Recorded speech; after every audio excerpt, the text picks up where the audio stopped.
Alright, and hey there, Prox Gaming Crew, and this is Proxify here, and welcome back to the Ni No Kuni and the Wrath of the White Witch Let's Play. And if you did miss out during the last one, well, we just went and head on into the village of Yule and got to explore around a little bit within the town. Also met up with some other new familiars outside of the snowy area that we are at, and we decided to then go and head off into the Glittering Grotto from the Elder that was able to go and access the this type of spot for us, so that we could go and find one of the first of the 3 different stones that we do need for the Mornstar to finally get it up and running, which basically the Mornstar is somewhat of like the master sword of what this game is all about with the Legend of Zelda, because right now at this point in time the Mornstar is basically useless. We can't really go and do anything within our time with it, but here it is. Here is the boss that actually does have this certain type of stone that we do need, and this is Cerboreas.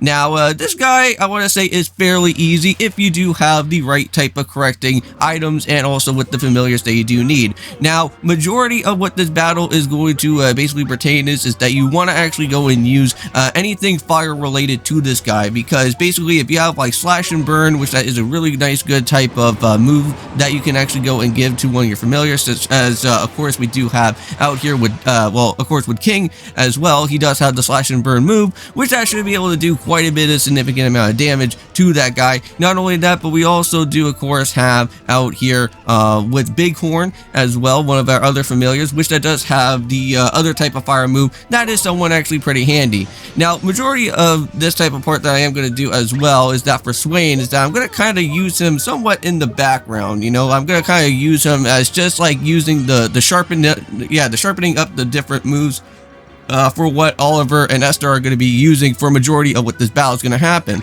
Now, not only are we also going to be going and battling out with Cerboreas here, though, folks, but we are also going to be going and battling out with another boss that is also going to be pertaining out with another stone. So yeah, so we actually got ourselves with a 2-for type of combo situation that we actually do have within this episode. So not do we have with Cerboreas, but we are going to a certain ghost ship. So yes, again, something out of like another type of Legend of Zelda game, such as with Wind Waker, of course. If you guys don't know, there is a ghost ship that's in there. But yeah, we got ourselves a certain type of ghost ship that's happening here with the Ni No Kuni that we're going to be having to go about with Cap'n Crossbones, which he's a pretty funny guy, and he does have a lot of type of bone type of puns that happen with him because of him being all of a skeleton and all that's going to happen. Now, for what Cerboreas actually does have, he actually does have a move where I believe he actually sharpens up his defenses. So you want to be a little bit careful on that. But either way, we do have the expos of the different fire damage that we can go and do from this guy. So again, really is not going to affect us all that too much within there. He also does have Howling Blizzard, which we have kind of went and saw a little bit from here, right?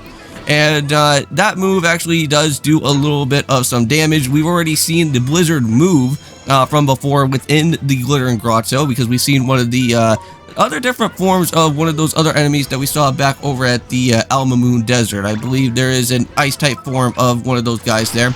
Now, the good thing about what is happening here is that this guy likes to drop a lot of those golden type of special orbs, and majority of the time that I was doing from this way was that I was just using the Song of Soul, which I believe that ups our attacks, I think, from what happens there. So it does really handy within this battle from what's going on. So yeah, if you ever could go and find any of those golden orbs that happen within an actual boss battle, use them as best as you can, because those will help you out like for a really nice good time. And not only that, but it does also fully heal up your familiar as well too. But there we go. So now we got ourselves with a Upsy Daisy move for our Floroboros there. And also Sticky, of course, gets up into some nice good moves as well for that. So we'll be adding probably that move maybe later on if I need to do some switching around.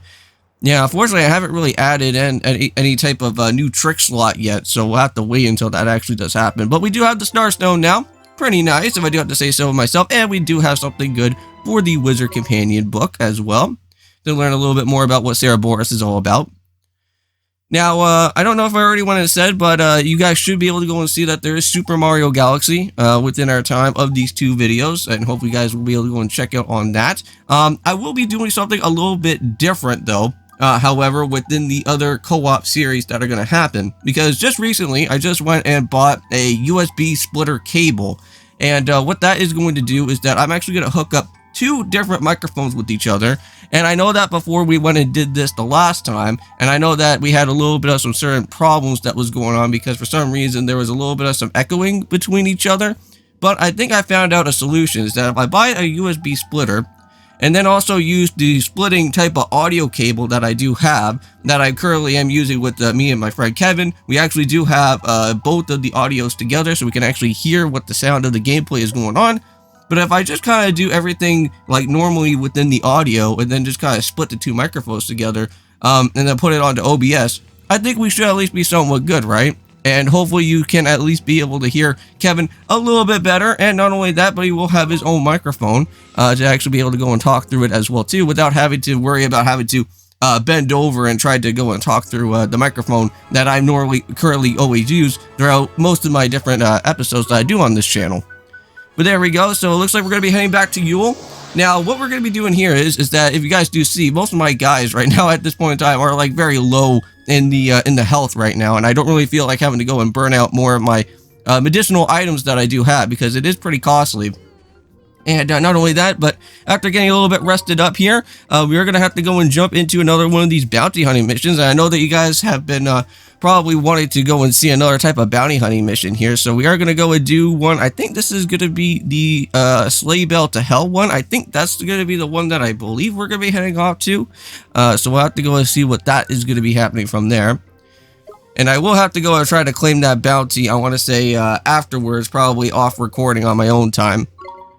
But yeah, so not only do you actually go and get rewards of different clothing and other armor for your dudes, but you can also get other different crafting material as well too. So we do have that snowball gem that we'll have to go and try to pick up from there. Now this one, what this bounty is going to be all about is that we're going to have to battle out with one of those Papa Sasquatch here. Now I don't think we've ever seen a Papa Sasquatch, I don't think, even in our time of the situation that was going on in Glittering Grotto, because I believe we've only seen a Mama Sasquatch and I want to say the second evolution between one of these other Sasquatch familiars here. I know that we do have one of them on our team right now. If you guys do recall, we do have our brand new Sasquatch type of member in our reserve listing party, so I may probably use him later. He may probably seem like a nice good defensive wall type of familiar to go and use, because he may probably have that type of chancy type of defense that's going on from here. But yeah, this dude's almost done at finish with, so come on there, King. Just make sure to go and defeat him. No! Unfortunately, we got ourselves a little bit messed up there in that part.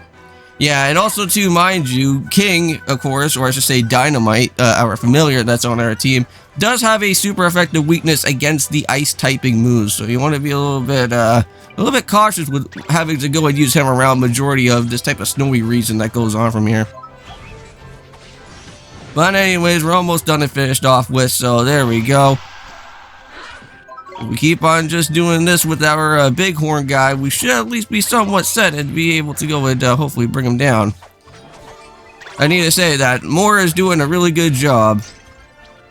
And again, also as well too, if you guys don't know who Always Moore is, he's also a content creator and a good online friend as well. So always go and check out whatever Always Moore is doing on his stuff there.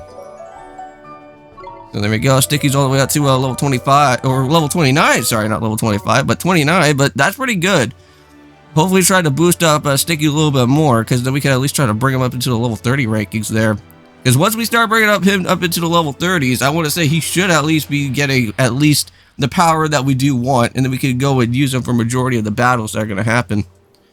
Just need to go and just add some other new weapons and other things to him there. But yes, we have finally made it to the ghost ship.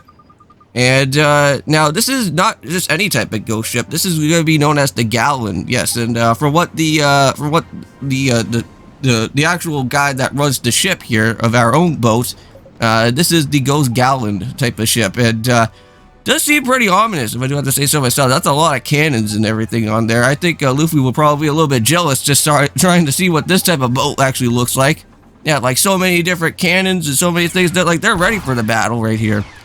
But yeah, so here's our little mini boss battle. This is Jet Sam, a very easy boss to go through if you do have any type of fire typing moves. Again, majority of most of these bosses that we're going to be fighting do have the super effective weakness against to the fire. Now again, just like how I did it before with Cerboreas, I'm just going to kind of make sure that that Swain just is basically just in the background, taking on a little bit of some of the different other, well, a little bit of some different attacks while we're at it, but majority of the time we're just going to use the other two guys to go and use the fire damage to just go and destroy out on most of these bosses here, which look at that, already done it, finished with it. This guy is really not really that much of a pushover to begin with. So very handy right there. But even though that you may probably think like, wow, that was a really easy boss battle, was that about it? No. Well, we got ourselves with another dude, and we're going to be seeing the captain of this boat, Cap'n Crossbones. And he's brought some of his other little buddies as well too, huh? But what Cap'n Crossbones is going to be all about is that he actually does have some interesting special ability moves. He does have Plunder, which I believe that does do, I think, a one single shot attack, which that can do a little bit of some crazy damage if you're not too careful there. But again, mind you, we do actually have more out in our beginning of our party. So majority of the time is that even that Plunder move is going to like try to hit him. Is not really going to do any type of damage to him at all. Which that's pretty nice. Yeah, because whenever you see like any type of blue type of damage, that means that's normally our defensive right there. Very well, bud. If you want it, oh man. get it. Here we go. Rules are the same. Well, the only one type of treasure that we're looking for, man, is getting that sunstone. And he has it. Okay, and here we go. So, bringing out with Swain once more. And we'll see how much damage that we can go and do. So yeah, so just look at all the damage that we're doing. It's like in the blue, so that means like it's not doing like a whole bunch right there. Alright, so now he's going to set out for Plunder. It's going to be a one single shot attack. But hey, you know what? At least it didn't do as much to us there. But yeah, so now basically Drippy's going to say that we have to try and at least find a way to not really try to get our HP sucked up all that much. But if you do have any type of fire damage, it does do a lot to this guy here, so you should be able to be in the clear for this one. Yeah, because it kind of works in a way of like how Final Fantasy works, because actually fire damage does do a lot of damage to an actual skeleton in that game. Like any type of undead type of creature that you're going to face off in Final Fantasy, majority of the time fire damage is the key weakness to go and destroy them, because again, it kind of works in a way of how the real world works, with how with skeletons and things kind of work around with the fire. But there we go, and I think we're almost done here, because after doing a little bit of some editing and whatnot, I think King should be able to get finally the last hit that's going to happen. Because we'll go for the cut loose. We'll do that for 42 damage there, and hopefully it should at least just bring him down right there. Nice. So no more Cap'n Crossbones, he's finally done. Let me just go ahead and check and see what we got for time. Wow. Yeah, and mind you, originally this episode was going to be a little bit longer than what it was originally intended for, but at least the good thing is that I went and kind of chalked everything down as the best as I can do.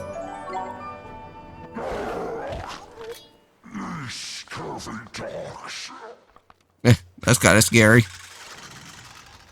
But either way, give me that stone. We got another power up on the Morningstar wand. Just one more to go. We'll have to figure out where that one's going to be. Okay, well technically he's already been dead, so this is just his, like, I guess, the second death that he has. But I think also as well too, I think some of his crew members are also going to go and disappear into the light as well, not just only with just with Cap'n Crossbone.